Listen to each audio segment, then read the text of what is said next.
Good morning, dear students. In this video, we will study our chapter number 4, the Central Islamic Lands, part number 1.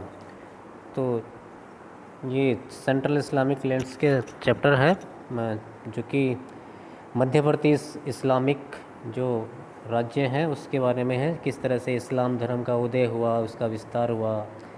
ठीक है, तो शुरू करते हैं बच्चों। Islamic lands brought three aspects of human civilization: religions, community and politics। तो Islamic जो भूमि है वह मानव सभ्यता के तीन पहलुओं को लेकर आती है: धर्म, समुदाय और राजनीति। Sources to understand the history of central Islamic lands.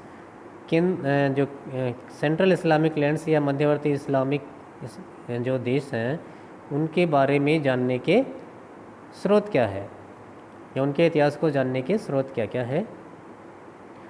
Semi historical works such as biographies, records of sayings and doings of prophet Mohammad, जिसको हदीत बोलते हैं, and commentaries on the Quran, तफसीर और अवेलेबल।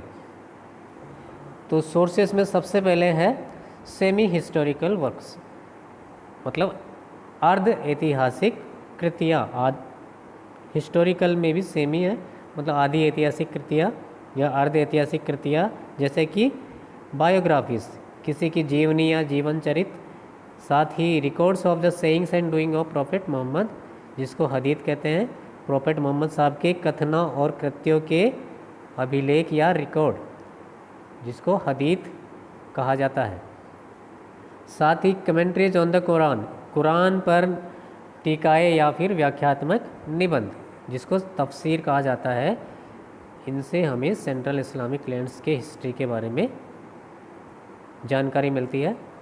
दूसरा, large collection of I witness reports, जिसको अखबार कहते हैं, मतलब प्रत्यक्ष दृष्टि योग्य जो वृतांत है उनका बहुत बड़ा संग्रह, जिनको अखबार कहा जाता है।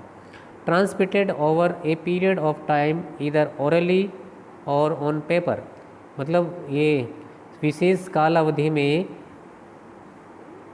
या तो ओरल या फिर ऑन पेपर, मतलब या तो मौखिक या लिखित रूप से एक जगह से दूसरे जगह पहुँचे।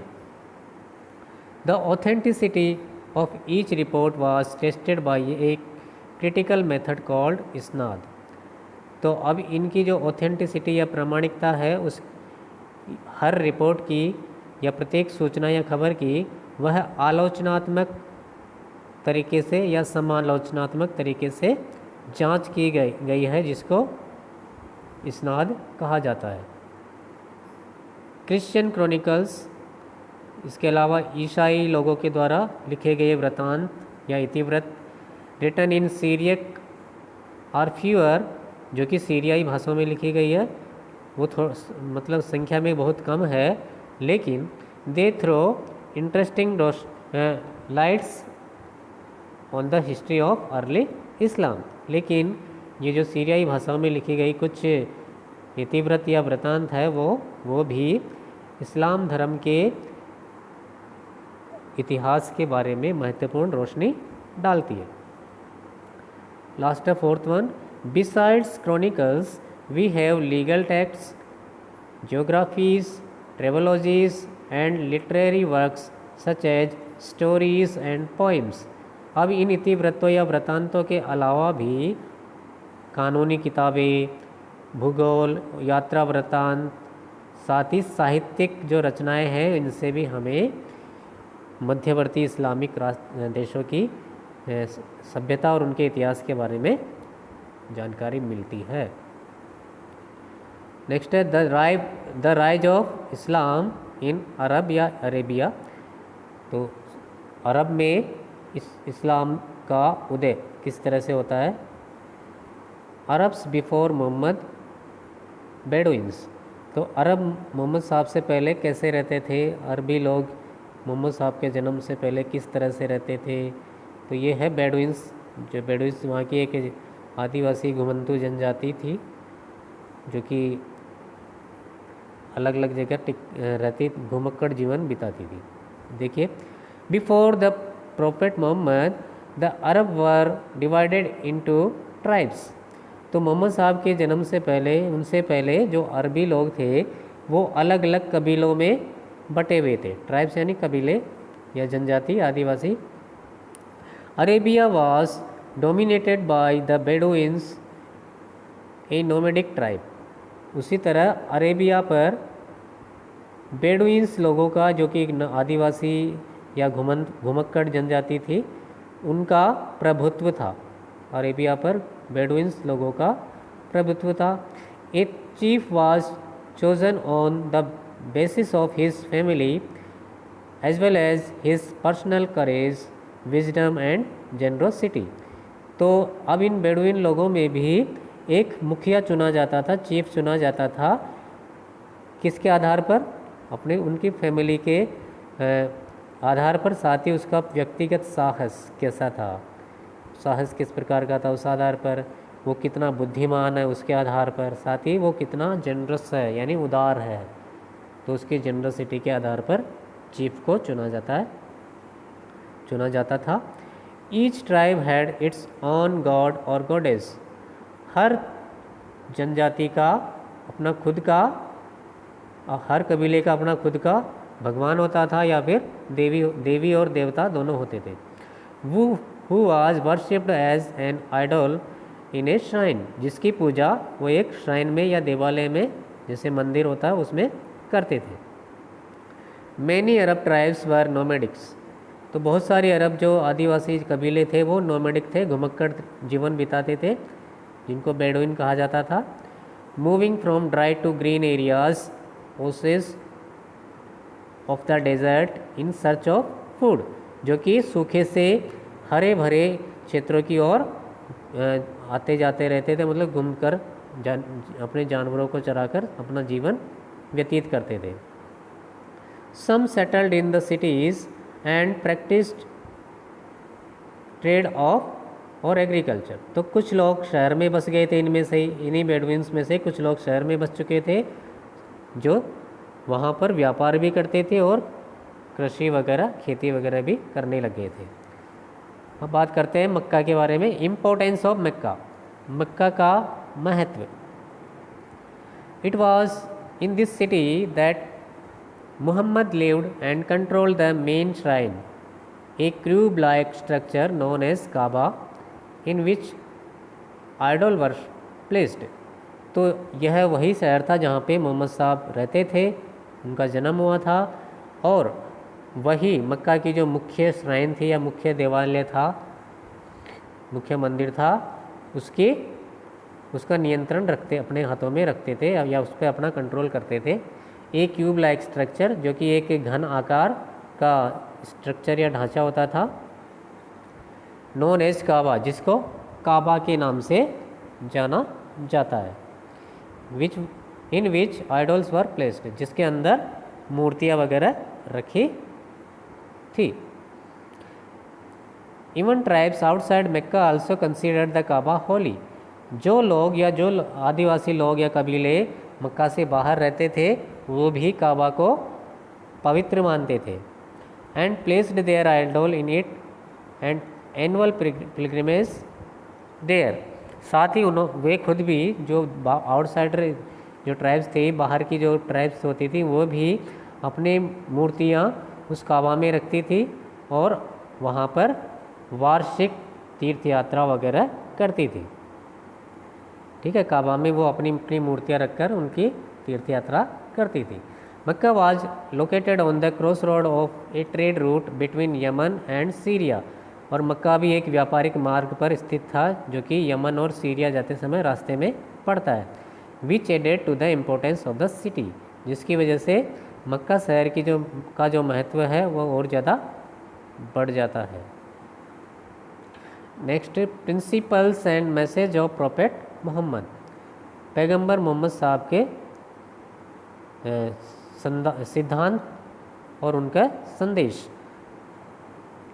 बर्थ 22 अप्रैल 571 AD, तो उनका जन्म 22 अप्रैल 571 ईस्वी को हुआ था और डेथ 8 जून 632 AD और उनकी मृत्यु 8 जून 632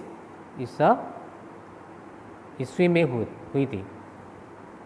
571 ईस्वी में उनका जन्म हुआ और 632 ईस्वी में मृत्यु होती है।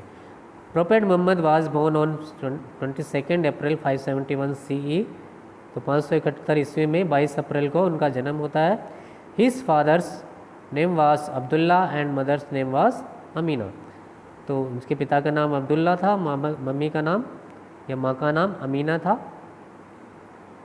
ही was belonged to Quraysh tribe, अब वह कुरैश कबीले से संबंधित थे, उनके कबीले का नाम था Quraish.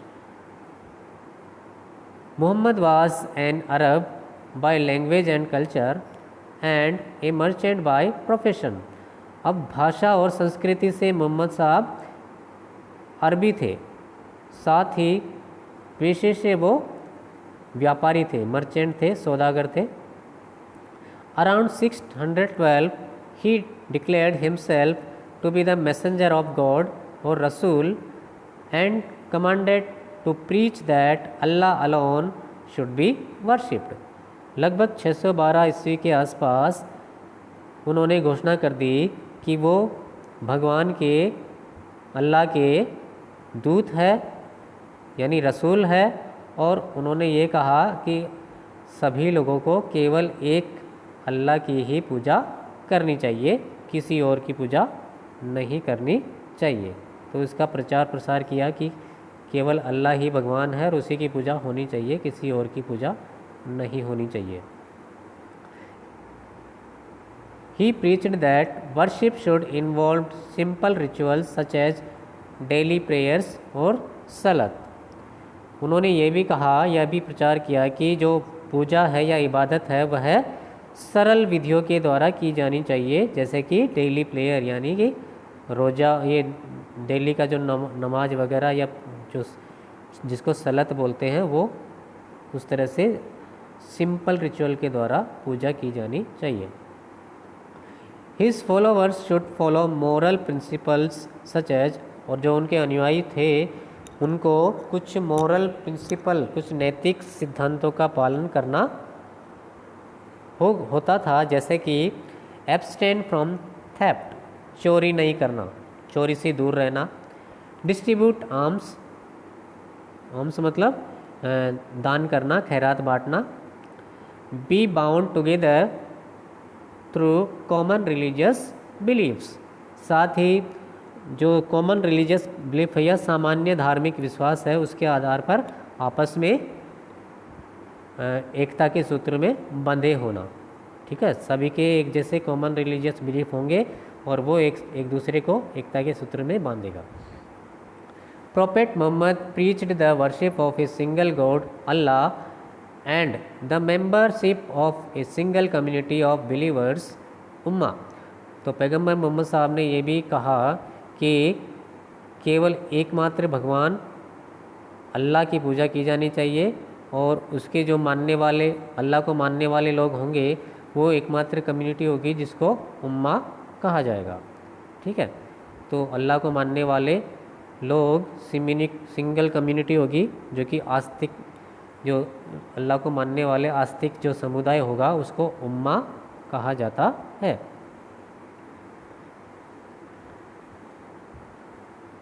His followers were called Muslims, उसके जो भी अनुयायी हुए वो मुस्लिम कहलाए या मुस्लिम कहलाते हैं। They were promised salvation on the day of judgment और qiyama and a share of the resources of the community while on earth. देखिए, उन्होंने लोगों को ये भी आश्वासन दिया कि जब क़यामत की रात आएगी या क़यामत का दिन आएगा या कियामा, जिसको जजमेंट या क़यामत बोलते हैं, तो क़यामत के दिन उनको मुक्ति मिल जाएगी, मतलब जन्म मरण के बंधन से मुक्ति मिल जाएगी। जिस दिन उनकी मृत्यु होगी तो जन्म मरण के बंधन से मुक्ति मिल जाएगी और वो अल्लाह को प्यारे हो जाएंगे और अल्लाह उनको अपने यहाँ पर शरण देगा। तो वो क़यामत के दिन उनको मुक्ति मिलेगी। साथ ही वो जब तक धरती पे रहेंगे तो धरती पे रहते हुए उनको धरती के जितने भी संसाधन हैं या समाज के जितने भी संसाधन हैं उसमें उनको हिस्सा मिलेगा। The Muslim and their new religions had faced considerable opposition from the Meccans. अब मुसलमानों को, जो कि उनके अनुयायी थे, जो कि पैगंबर साहब ने नया धर्म शुरू किया था मुस्लिम नाम से, इस्लाम नाम से, उनको मक्का में दूसरे लोगों द्वारा बहुत ज़्यादा विरोध का सामना करना पड़ा। In 622 Muhammad was forced to migrate with his followers to Medina. इसी विरोध की वजह से उन्हें 622 ईस्वी में मक्का छोड़कर मदीना जाना पड़ा था, मजबूर होना पड़ा था, क्योंकि उनका बहुत ज़्यादा विरोध हो गया था वो नए धर्म शुरू करने की वजह से। The year of his journey mark the beginning of the Muslim calendar. और जिस साल उन्होंने मक्का छोड़कर मदीना की यात्रा की या मदीना चले गए, यानी 622 में, उसी साल को मुस्लिम कैलेंडर की शुरुआत मानी जाती है, यानी हिजरी एरा की शुरुआत मानी जाती है। तो 622 ईस्वी से ही मुस्लिम कैलेंडर या हिजरी एरा की शुरुआत होती है। अब बात करते हैं इस्लामिक कैलेंडर के बारे में। Islamic calendar, the Hijri era was established during the caliphate of Umar in 622 CE। तो जो हिजरी एरा था उसकी स्थापना उमर के खिलाफत में, जब उस समय खलीफा था 622 ईस्वी में, तब उसकी शुरुआत होती है। A date in the Hijri calendar is followed by the letters AH। तो हिजरी कैलेंडर में जो तारीख होती है उसको AH के द्वारा दर्शाया जाता है। The Hijri era is a lunar year of 354 days. तो जो हिजरी कैलेंडर या मुस्लिम कैलेंडर, इस्लामिक कैलेंडर है, वह है चंद्र वर्ष पर आधारित है, जो कि 354 दिन का होता है। 12 मंथ्स, जिसमें 12 महीने होते हैं, लेकिन साल में 354 दिन होते हैं। मुहर्रम टू धुल हिज्जा, जो कि जिसका पहला महीना मुहर्रम होता है और आखिरी महीना धुल हिज्जा होता है, ठीक है। ऑफ 29 और 30 डेज़, जो कि कोई महीना 29 डेज़ या 29 दिन का आता है, तो कोई महीना 30 दिन का आता है, क्योंकि यह चंद्र वर्ष पर आधारित होता है। Each day begins at sunset and each month with the sighting of the crescent moon। देखिए, हर दिन की शुरुआत सनसेट से होती है, मतलब जब चंद्र उदय होने वाला होता है, सूर्यास्त हो जाता है, उसके साथ होती है, ठीक है। और जब उस दिन अंत कब होता है? जब चांद दिखना बंद हो जाता है, तो दिन खत्म हो जाता है, ठीक है। या फिर जिस दिन चांद शुरू हो जाता है, चांद दिखना शुरू हो जाता है, उस दिन शुरुआत, उसकी नए महीने की शुरुआत मानी जाती है। The Hijri year is about 11 days shorter than the solar years. जो हिजरी कैलेंडर है वह सोलर कैलेंडर, या जो लूनर हिजरी कैलेंडर लूनर कैलेंडर है, इसीलिए यह सोलर कैलेंडर से या सोलर ईयर से 11 दिन छोटा होता है, ठीक है, क्योंकि 365 डेज़ होता है सोलर कैलेंडर में, सोलर ईयर में, और 354 हो रहा है लूनर ईयर में। Therefore none of the Islamic religious festival including the Ramzan fast, Eid and Hajj corresponding in any ways to season. इसीलिए इस्लाम के अंतर्गत जितने भी त्यौहार आते हैं, जिसमें रमज़ान के त्यौहार आ गए, रमज़ान के रोज़ा आ गए, ईद हो गए, हज हो गए, ये सभी मतलब ऋतु के अनुसार नहीं होकर किसी भी महीने में आ जाते हैं। There is no easy way to match the dates in the Hijri calendar with the dates in Gregorian calendar. तो अब हिजरी कैलेंडर के ग्रेगोरियन कैलेंडर के साथ जो डेट या तारीख मैच करते हैं, उसका कोई आसान तरीका नहीं है। ग्रेगोरियन कैलेंडर की स्थापना पोप ग्रेगरी 13 ने की थी 1582 CE में, ठीक है। तो बच्चों, इस वीडियो में हम इतना ही देखेंगे, बाकी चैप्टर हम अलग अलग पार्ट्स में करेंगे। धन्यवाद।